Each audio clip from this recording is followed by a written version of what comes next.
I am writing this down because I don't know who else to tell, and because if I keep it inside any longer, I think my head is going to actually split open.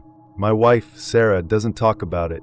She hasn't spoken a real sentence in 3 months. She just sits in the chair by the window and watches the treeling. We don't go into the woods anymore. We don't even go into the backyard. We just stay in the house with the doors locked, even though we both know that locks don't do a single thing to stop what happened to us. It started on a Tuesday in late October. It was one of those gray, cold afternoons where the air feels heavy, like it's pressing down on your shoulders. Our daughter, Mia, was 6 years old. She was at that age where she was starting to want a little bit of independence, but she was still a kid who slept with a nightlight. She was playing in the backyard while I was fixing a leak under the kitchen sink, and Sarah was on a work call in the den. We had a fenced-in yard, but the back gate had a latch that sometimes didn't click all the way shut. We knew the woods were back there, miles of thick brush and pine trees, but Mia was a good kid. She knew not to go past the fence. I finished with the sink around 4:30 p.m. and realized it had gone too quiet. You know that specific kind of silence that happens when a child isn't where they're supposed to be? It's not a peaceful silence. It's a heavy, ringing sound that makes the hair on your arms stand up. I went to the back door and called her name. Nothing. I went outside and saw the gate swinging open just an inch or two in the wind. I didn't panic right away. I figured she'd seen a squirrel or a bright leaf and wandered 20 feet into the brush. I walked out there calling for her, expecting to hear her little voice pop up from behind a log. But the deeper I went, the more the woods seemed to swallow my voice. By 5 p.m., Sarah and I were both out there, screaming her name until our throats were raw. By 6 p.m., the police were there with flashlights and dogs. We spent the whole night out there. I remember the smell of the damp earth and the way the flashlight beams looked like long, white fingers poking at the dark. The dogs were confused. They'd pick up a scent, follow it for 10 yards, and then just stop and whine, circling around like they'd lost the trail in midair. Around dawn, the lead detective called us over to a spot about half a mile from our house. There was a small clearing under a dead oak tree. The ground was disturbed, like something had been dragged, but there were no footprints. Not ours, not hers. Just a mess in the dirt. And sitting right in the middle of that clearing was the doll. I remember looking at it and feeling a physical wave of nausea, though I couldn't explain why at the time.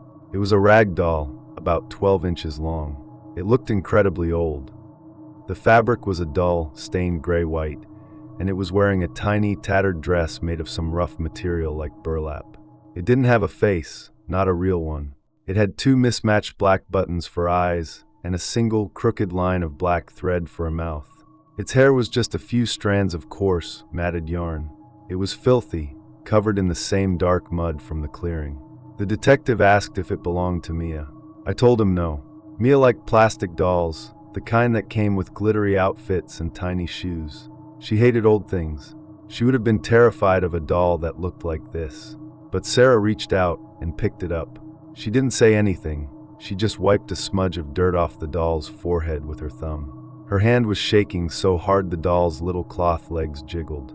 The search went on for weeks, then months. The police eventually moved on to other cases, though they never officially closed ours. They thought she'd been taken. They looked into every registered offender in the county. They checked the lakes. They checked the old wells. Nothing. Through all of it, that doll stayed in our house. I wanted to throw it away. Every time I looked at it, I felt a deep, oily sense of dread. But Sarah wouldn't let me. She had placed it on Mia's unmade bed. She told me that it was the last thing that had been near our daughter, and she couldn't part with it. I let it go because I was too tired and too broken to argue. We were both ghosts living in a house that felt too big and too quiet. We stopped eating real meals. We stopped sleeping in our bed. We just drifted. The first strange thing happened in December. I was walking past Mia's room to go to the bathroom in the middle of the night. The door was cracked open, and the nightlight was still on. We never turned it off. I glanced in and saw the doll sitting on the edge of the bed. I stopped because I remembered Sarah had placed it tucked under the covers earlier that day. I figured she'd come in and moved it, maybe in a fit of grief. But then I noticed the doll's head. It wasn't looking straight ahead anymore. It was tilted to the side, angled toward the door, as if it had been watching the hallway. I stood there for a long time, my heart thumping against my ribs. I eventually convinced myself it had just fallen over. It's a doll, I told myself. It's just fabric and stuffing. But the next morning, when I went back in, the doll was sitting on the floor by the closet. Its little yarn arms were spread out, and its button eyes seemed to be staring right at me. I asked Sarah if she'd moved it. She looked at me with these hollow, dark circles under her eyes and said she hadn't been in that room since yesterday. I started watching the doll. I know how that sounds. I know it sounds like I was losing my mind, and maybe I was, but I'd leave it on the kitchen table and go into the garage for 5 minutes. When I came back, the doll would be turned an inch to the left. Its legs would be crossed instead of straight. It was subtle. It was so slow and so small that I could always find an excuse. The house is settling. The wind from the vents moved it. I'm just misremembering where I put it. But then the sound started. Tiny, wet clicking noises. The kind of sound a person makes when they're trying to swallow, but their throat is bone dry. I'd hear it coming from the living room at night. I'd get up, turn on the light, and find the doll sitting on the sofa. Just sitting there. But the air around it felt warm. Not the room temperature, but a localized heat, like a living body was nearby. The breaking point came in February. It was a Tuesday, exactly 4 months since Mia disappeared. Sarah was in the shower, and I was sitting in the living room trying to read a book I'd been staring at for 3 hours without turning a page. The doll was on the armchair across from me. I decided to talk to it. I don't know why. Maybe I was just desperate to talk to anything. I looked at those black buttons and I whispered, "Where is she?" The silence in the room changed. It felt like the air got sucked out of the space. I watched the doll's mouth, that single crooked line of black thread. It didn't open, but the fabric around it puckered. A tiny muffled sound came from inside the doll. It wasn't a voice. It was a whimper. It was the exact sound Mia used to make when she had a bad dream and was trying not to cry out loud. I froze. I couldn't breathe. I leaned forward, my hands trembling, and I picked the doll up. It felt different. It didn't feel like cotton and wire anymore. It felt heavy. It felt dense. And through the burlap dress, I felt a heartbeat. It was fast, way faster than a human heart, a tiny, frantic thump, thump, thump against my palm. I screamed and dropped it. The doll hit the floor with a soft thud, and as it landed, it let out a sharp, pinched gasp. I backed away until I hit the wall. Sarah came running out of the bathroom, still in her robe, asking what happened. I couldn't speak. I just pointed at the doll. It was lying on its stomach, and then, as we both watched, its little cloth fingers dug into the carpet.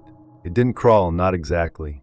It just sort of hitched itself forward, dragging its legs, moving toward Sarah's feet. Sarah didn't scream. She did something worse. She dropped to her knees and reached out for it. "Mia," she whispered.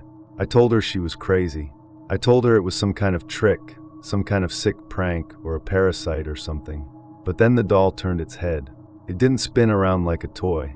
It turned with a slow, grinding effort, the way someone with a broken neck might move. One of the button eyes was hanging by a single thread now, and behind it, in the dark hole where the button had been sewn, I saw something wet and blue. It was an eye, a real, human eye, tiny and bloodshot, staring out from inside the stuffing. We didn't call the police. What would we even say? That our daughter had been turned into a toy. They would have put us in a psych ward and taken the doll away, and Sarah couldn't lose her again. We spent the next few days in a state of horrific clarity. We began to notice things we'd missed because we were too scared to look closely. The doll's skin, that gray-white fabric, wasn't fabric at all. It was porous. If you looked through a magnifying glass, you could see tiny pores and fine, translucent hairs. The stains on the dress weren't mud. They were leaks. Clear fluid and dark, brownish spots that smelled like copper. We tried to feed it. Sarah took a dropper and put a little bit of water on the thread of the mouth. The fabric soaked it up, and then the doll's throat, a hard, lumpy tube under the burlap, moved in a swallowing motion. When we spoke to it, the doll's breathing would speed up. If we left the room, we'd hear it scratching at the door, its little blunt arm stubs scraping against the wood. The most horrifying part wasn't the movement, though. It was the recognition. One afternoon, Sarah was brushing the yarn hair, and she started singing a song she used to sing to Mia at bedtime. The doll's entire body began to shake. It curled its little stuffed legs up to its chest and tucked its head down, the way Mia always did when she was overwhelmed. It started making that clicking sound again, faster and louder, until it turned into a high-pitched, whistling moan. It was trying to scream. It was in there. Our 6-year-old girl was trapped inside 12 inches of rotting cloth and matted wool. She was conscious. She was aware. She was feeling everything. I tried to think of how to get her out. I took a pair of scissors one night while Sarah was asleep. I thought if I just cut the stitches, maybe she'd pop out like a butterfly from a cocoon. I put the blade against the fabric of the doll's arm. As soon as the metal touched her, the doll didn't just move, it shrieked. It was a sound that didn't come from a throat. It was a vibration that rattled my teeth, a thin, needle-like sound of pure agony. A single drop of thick, dark red blood welled up where the scissors had pressed. I dropped the tool and cried until I threw up. There was no out. The doll wasn't a container. It was her body now. Her bones had been ground down into those wire frames. Her skin had been cured into that rough cloth. Her organs were crushed and compacted into that small, dense center. It has been 6 months now.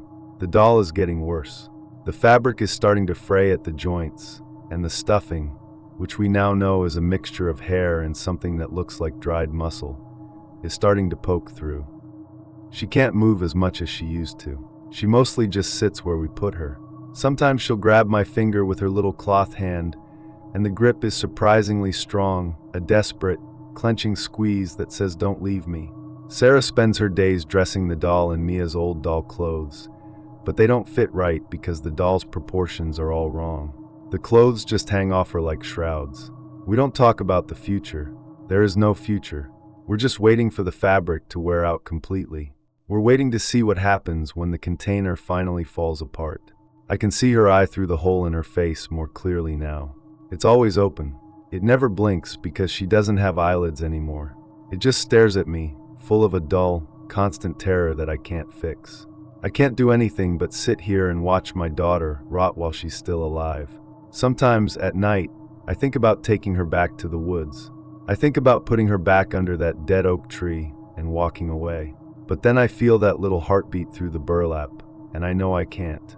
We're trapped in this house with her, and she's trapped in that body, and the worst part, the part that keeps me awake until the sun comes up, is that I think she's still growing. The fabric is stretching. I can hear the threads snapping, one by one, in the middle of the night.